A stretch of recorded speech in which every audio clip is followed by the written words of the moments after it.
مفتی حفیظ الرحمان محمدی، Islamic scholar. مطابق یہودیوں کو اللہ نے لعین قرار دیا، یہود و نصارہ کو اللہ نے لعین قرار دیا، اور اگر موجودہ حالات میں بھی دیکھا جائے تو یہودیوں کو پوری دنیا سے پھٹکار کا سامنا ہے۔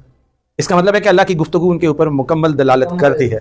تو کیا یہ صورتحال جس سے وہ بچنے کی کوشش کر رہے ہیں، اس میں آنے والے کل میں شرعی نقطہ نگاہ سے آپ بتائیں کہ کیا یہ اصل میں دنیا ہے نا، ہماری جس نقطے کی طرف آپ نے رہنمائی چاہیے ہے، یہ نقطہ ہی اصل قابل ہو رہا ہے۔ یہ نقطہ سمجھ آنے والا آ جائے نا تو کام بن جاتا ہے۔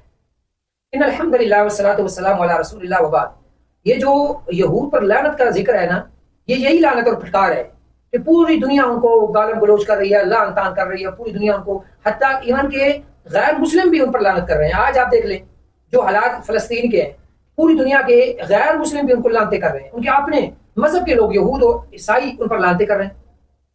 وجہ کیا ہے؟ ان کی اصل میں اللہ تعالیٰ نے جن پر لعنت کی ہے، قرآن مجید میں جتنے بھی لعنت کی ہے اللہ نے، جن پر لعنت کی ہے، اللہ تعالیٰ کی چونکہ ساری یہ مخلوق ہے، میں بھی آپ بھی ساری اللہ کی مخلوق اللہ نے خود ہی بنائی ہے، بحیثیت مخلوق اللہ کے ہاں مخلوق کی حیثیت سے اللہ نے لعنت نہیں کی۔ اللہ نے لعنت کی ہے تو ان کے اعمال کی بدولت ان پر لعنت کی ہے۔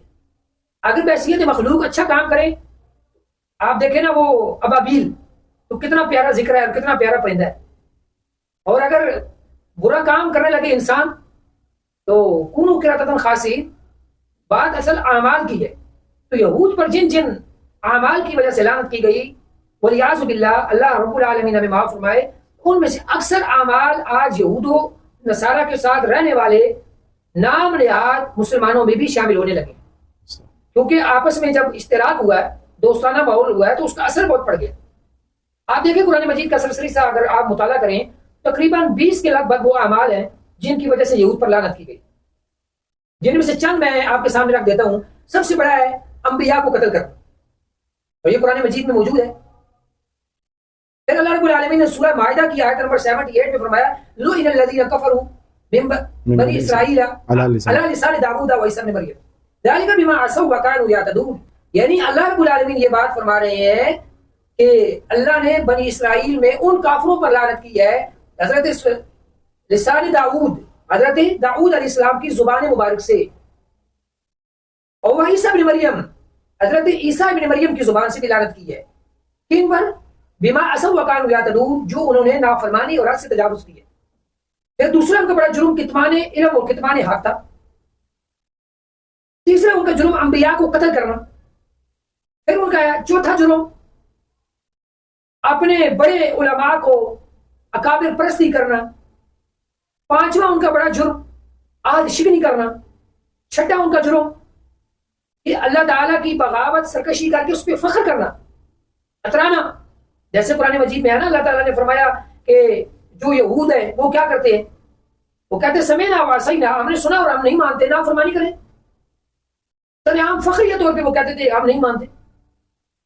اسی طرح اللہ تعالیٰ نے ان کے جو جرائم بیان کیے، حسد کرنا۔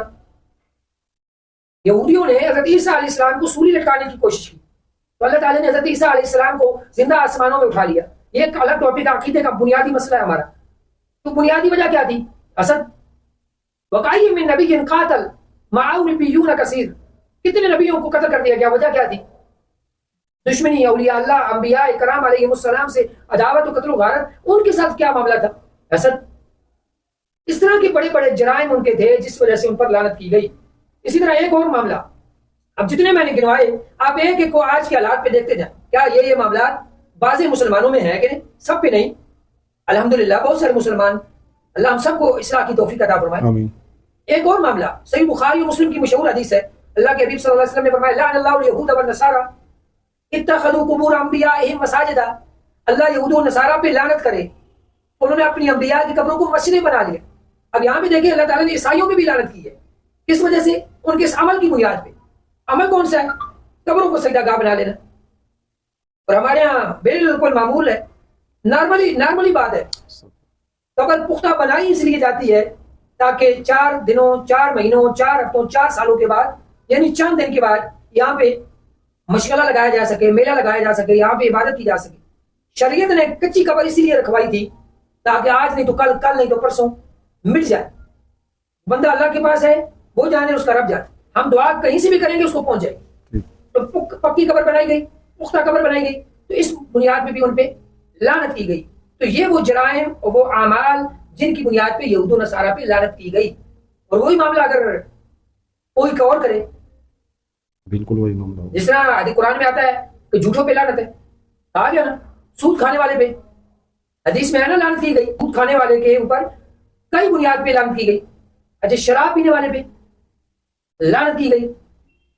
تو یہ تمام اعمال بنیاد عمل ہے. رحمت پانی ہے تو عمل بنیاد ہے, لعنت کا مستحق کوئی بنے گا تو بنیاد عمل ہے.